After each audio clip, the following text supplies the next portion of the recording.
अभी right now we are focus on more on business entities, profit oriented. ये एक समाज की सेवा के लिए लोग बहुत कुछ करते हैं, ठीक है ना, करना भी चाहिए। Even we want to have elite Gurukul foundation. तो लेट्स सी सेक्शन 8 कंपनी का भी अपन बनाएंगे। अब लिस्टिंग कंपनी, लिस्टेड कंपनी मतलब आपने आईपीओ लेकर आ गए, you have rank the bell. Recent example Swiggy 2 दिन पहले का, अब देखो उसके अभी न्यूज़ आते रहेंगे। आप मुझे बताओ, कुछ लोग बोलते हैं कि आईपीओ लाना एक्सपेंसिव है क्योंकि 8 to 10% of public offering is the cost usually. तो जितना आप कैपिटल रेज करने वाले हो उसका 8 to 10% जाता है कॉस्टिंग में। तो मैं बोला चलो ठीक है, आप 1000 करोड़ अगर रेज कर रहे हो तो 1000 करोड़ का 10% 100 करोड़ आता है। मुझे बताओ ना, नेशनल लेवल पे अगर आपको एड रन करनी होगी अगर 15-20 दिन हर न्यूज चैनल पे, हर न्यूज़पेपर में, तो आपका मिनिमम 500 करोड़ का तो बजट होना चाहिए एड चलाने के लिए, मार्केटिंग करने के लिए। क्योंकि नेशनल न्यूज चैनल की बात कर रहा हूं, नेशनल न्यूज़पेपर की बात कर रहा हूं, और नेशनली क्यों इंटरनेशनल की भी बात करनी पड़ेगी।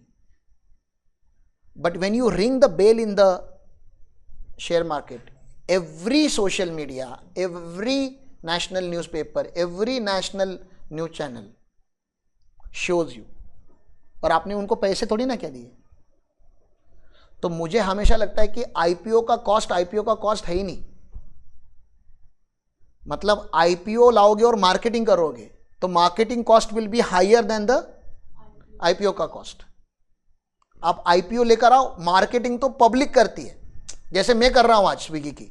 स्विगी ने मुझे पैसे थोड़ी ना क्या दिए, but it becomes talk of the town. और आईपीओ का ब्यूटी क्या है पता है? अगर आप लोगों ने आईपीओ में कभी थोड़ा बहुत खेला होगा तो, या सुना होगा तो, आप आईपीओ में शेयर अप्लाई करो, आपको मिलेंगे नहीं, तो आप बहुत नाराज हो जाते हो। क्योंकि आईपीओ में बहुत सारे लोग शेयर अप्लाई करते हैं। आप डालते हो 10,000 रुपया, 20,000 रुपया, और आप बोलते मेरे को शेयर मिला नहीं। अरे there are people who are putting 500 crore, उनको मिलता है 1 करोड़ 1.5 करोड़ का शेयर।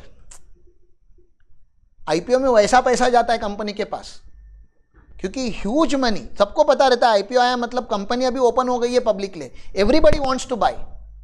एवरीबडी मतलब नॉट यू एंड मी, जो बड़े बड़े इन्वेस्टर है ना मार्केट के तोफ लोग, दे वांटेड टू बाय, क्योंकि सबको पता होता है कि जो इनिशियली परचेस करेगा उसको बहुत ज्यादा बेनिफिट मिलेगा प्राइसिंग में। Everybody knows that. तो आईपीओ में आपको शेयर नहीं मिलता, आप कम से कम 6 महीना बोलते हो ये चीज, सबको जाके बोलते हो, अरे मैंने स्विगी में पैसे डाले थे, मेरे को शेयर मिले नहीं। देख, अगर मेरे को शेयर मिलता तो आज वो 500 रुपये का शेयर आज 800 रुपया हो गया होता, आज मेरा पैसा डबल हो गया रहता। आप 6 महीने बोलते रहते हो, तो मार्केटिंग कितना लंबे टाइम तक चलता है। तो I look at IPO as a marketing strategy. Everybody in the market knows about you, everybody talks about you. जिनको शेयर मिला वो तो बोलते ही है, वो तो प्राउडली जाके बोलते मेरे पास तो है। जिनको नहीं मिला वो ज्यादा बोलते हैं कि मेरे को नहीं मिला। And then every 3 month 2 month market में कंटिन्यूस एनालिसिस आता है, रिसर्च एनालिसिस आते हैं, they keep talking about you because you are a public company now.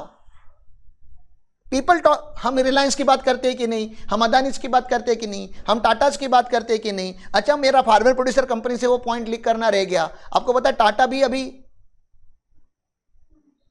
Farms में आ गया है, अभी नहीं मतलब बहुत पहले से था, लेकिन टाटा संपूर्ण, टाटा नमक, टाटा टी, टाटा कॉफी, तो बड़े बड़े जायंट्स भी अभी फूड प्रोसेसिंग में आ चुके हैं। नेस्ले वगैरह को छोटा कंपनी मत समझो आप।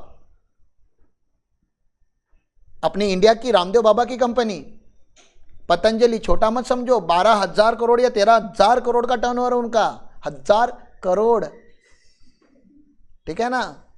तुम करते रहो घर पे योगा, तो they are in thousands of crore, ठीक है। तो लिस्टेड कंपनी मतलब पब्लिकली लिस्टेड कंपनी, जहां पे आपका आईपीओ एफपीओ आ चुका है। यहाँ पे पब्लिक ओनरशिप रहती है, रेगुलेटरी कंप्लायंस बहुत हाई होते हैं, ट्रांसपेरेंसी एंड डिस्क्लोजर बहुत डिटेल में करना पड़ता है। इनफैक्ट जो अभी आपने देखा होगा नफरा ने पनिश किया, ये किया, वो सीए को पनिशमेंट हुआ, मैक्सिमम ये लिस्टेड कंपनी के चक्कर में होता है, क्योंकि यहाँ पे कंप्लायंस को बहुत सीरियसली लेना पड़ता है। तो लिस्टेड तभी करने का जब आपको कंप्लायंस का पूरा क्लैरिटी है। एज अ फाउंडर भी, एज अ ओनर भी, एज अ मैनेजमेंट कमिटी भी, एज अ चार्टर्ड अकाउंटेंट भी, as a company secretary, as a chief financial officer, जब तक आपको कंप्लायंस पूरा नहीं समझता तब तक आप इसमें जंप नहीं करने का, ठीक है ना। It's a very big thing but it's actually a very big thing and it has to be big thing, ठीक है ना। इनफैक्ट मुझे तो ऐसा लगता है कि हर फाउंडर का ये ड्रीम होना चाहिए to ring the bell in NSC, वो हमेशा एडमायर करना चाहिए, वो ऐसा इमेज उसके आना चाहिए। और अकेला बंदा जाके नहीं, पूरी जो टीम होती है, कोर टीम जाती है वहाँ पे बेल रिंग करने के लिए। तो तुम लोगों को हर बार सपने में देखना है कि हम लोग रिंग बजा रहे हैं। हाँ, एक दिन बजाएंगे, सच बता रहा हूँ, एक दिन बजाएंगे हम लोग ये रिंग, क्योंकि हम लोग अकेले नहीं लड़ रहे, एज अ टीम हम काम कर रहे हैं and we are going to be there. तो कोई भी रिंग बजाता है तो मुझे बहुत अच्छा लगता है, I feel happy for them and they one day I see all of us there कि यार एक दिन अपना भी आएगा, we will also go there to ring the bell and the whole national news channel will show us. तो देखते हैं वो चीज़। ऑब्वियसली यहाँ पे मिनिमम शेयर होल्डर्स वगैरह ये तो वराई होते रहता है, क्योंकि वो एनएससी के नियम अलग है, एनएससी के नियम है अलग है, एसएमई आईपीओ के अलग है, मेन बोर्ड के अलग है, तो मार्केट टू मार्केट ये चेंज हो जाता है, ठीक है। तो पेड अप कैपिटल वगैरह मैं डिटेल में नहीं जाना चाहता, लेकिन there is something prospect that you have to talk about, red herring prospect वगैरह होता है, ठीक है। Benefits of being access to the capital, yes huge capital आपको मिलता है, increase visibility, prestige, liquidity for share holder, market valuation. अभी आपका कंपनी का वैल्यूएशन आप नहीं डिसाइड करते, अभी आपका वैल्यूएशन मार्केट डिसाइड करता है। और I am telling you, market will always appreciate you more than what you can imagine. Market जो वैल्यू देता है ना आपको, वो आप कभी सोच भी नहीं सकते, ठीक है। एम्प्लॉय को इंसेंटिव जो दिए थे हमने ईसॉप्स, तो एम्प्लॉय कभी तो पूछता है ना कि मैंने कंपनी को इतना सब दिया, मुझे कंपनी ने क्या दिया? तेरे को कंपनी ने ईसॉप दिया, और ईसॉप का आज मार्केट में वैल्यू है। सर लेकिन इसकी क्या गारंटी कि ईसॉप का फ्यूचर में वैल्यू होगा? इसकी गारंटी तेरे काम करने के ऊपर है। आज अगर तू डेडिकेटली काम करेगा तो इस ईसॉप का वैल्यू बनेगा, तू अगर डेडिकेटली काम नहीं करेगा तो ईसॉप की कोई वैल्यू नहीं है, क्योंकि तूने डेडिकेटली काम ही नहीं किया, तो तेरे को तो ऐसे भी कुछ नहीं मिलना चाहिए था, ठीक है। चैलेंजेस डेफिनेटली है, रेगुलेटरी है, कॉस्ट ऑफ कंप्लायंस है, मार्केट वोलेटिलिटी, क्योंकि मार्केट में जाओगे तो जैसे मैंने बोला कि आप प्राइसिंग को कंट्रोल नहीं कर सकते, मार्केट प्राइसिंग को कंट्रोल करता है। तो डिमांड सप्लाई, यूक्रेन में बॉम्ब ब्लास्ट हुआ, वहाँ पे ये हुआ, ऑयल के प्राइजेस राइज हो गए, पता नहीं कोई इलॉजिकल चीज़ें होती है, उसके हिसाब से आपके यहाँ पे कंपनी के प्राइसिंग्स चेंज हो जाते हैं, ठीक है ना। डाइल्यूशन ऑफ कंट्रोल ऑब्वियसली, क्योंकि आपके पास पहले सारे शेयर्स थे, अभी आपकी शेयर्स कहाँ पे चले गए? मार्केट में, पब्लिक के पास चले गए, तो आपका प्रोपोर्शनेट ओनरशिप क्या हो गया? कम हो गया। लेकिन मुझे ऐसा लगता है कि प्रोपोर्शनेट कम, लेकिन उसकी वैल्यू ज़्यादा होती है ना, तो परसेंटेज इंपॉर्टेंट नहीं है यहाँ पे वैल्यू इंपॉर्टेंट है, ठीक है। प्रोसेस ऑफ लिटिगेशन है, प्री लिस्टिंग है, ड्यू डिलीजेंस होता है, फाइलिंग फॉर लिस्टिंग है, आईपीओ आता है, लिस्टिंग का डे होता है, ऐसा सब कुछ वहाँ पे लिखा है।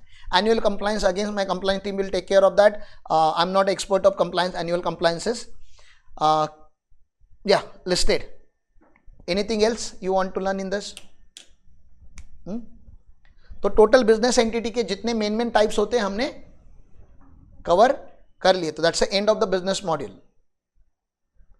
आप लोगों को अगर कुछ जानना है, कुछ पूछना है, तो आप मुझे पूछ सकते हो, और इसमें एडिशन करते रहेंगे हम। आपके जैसे भी सजेशन आएंगे, we will keep doing the edition. क्या कुछ डाउट?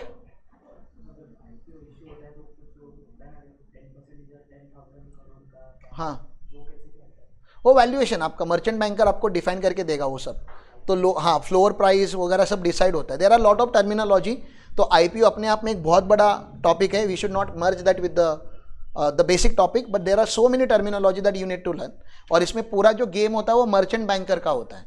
तो सबसे जो मैं बता रहा हूँ ना, जो कॉस्ट लगती है 8% 10% कॉस्ट लगती है, वो मर्चेंट बैंकर के लिए लगती है। इन्वेस्टमेंट बैंकर, मर्चेंट बैंकर जो ये सब कुछ अरेंज करता है। तो आपको एज अ फाउंडर आपको प्रेशर नहीं लेना होता कि लिस्टिंग कैसे होगी, कंप्लायंसेस कैसे होंगे, ये कैसे। तो आपको खाली कौन अपॉइंट करना है, एक आपकी एज अ फाउंडर एक ही रिस्पॉन्सिबिलिटी है, you have to identify a good merchant banker. And how do you identify a good merchant banker? थोड़ा रीडिंग करना पड़ेगा ना बेटा, कि लास्ट जो आईपीओ लिस्ट हुए उसमें मर्चेंट बैंकर कौन था, तो वही उसी मर्चेंट बैंकर को आपको देना पड़ेगा ना। यहाँ पे experience plays a vital role. अब merchant banker is like a शादी करना, ऐसा नहीं है कि आपने मर्चेंट बैंकर को सिलेक्ट किया तो मर्चेंट बैंकर भी आपको सिलेक्ट करेगा। आप प्रपोजल दोगे तो मर्चेंट बैंकर इवैल्यूएट करेगा कि उसको आपके साथ प्ले करना है कि नहीं। लेकिन अपने पास मार्केट में एक ही ऑप्शन है क्या? नहीं, there are thousands of firm of merchant banking, और वो सब अपन क्यों परेशान हो रहे हैं? महताब सर है ना, तो अपने लिए तो अपना मर्चेंट बैंकर फिक्स है महताब सर, ठीक है ना। अपने को खाली बताना है सर हाँ अभी कंपनी आपके हाथ,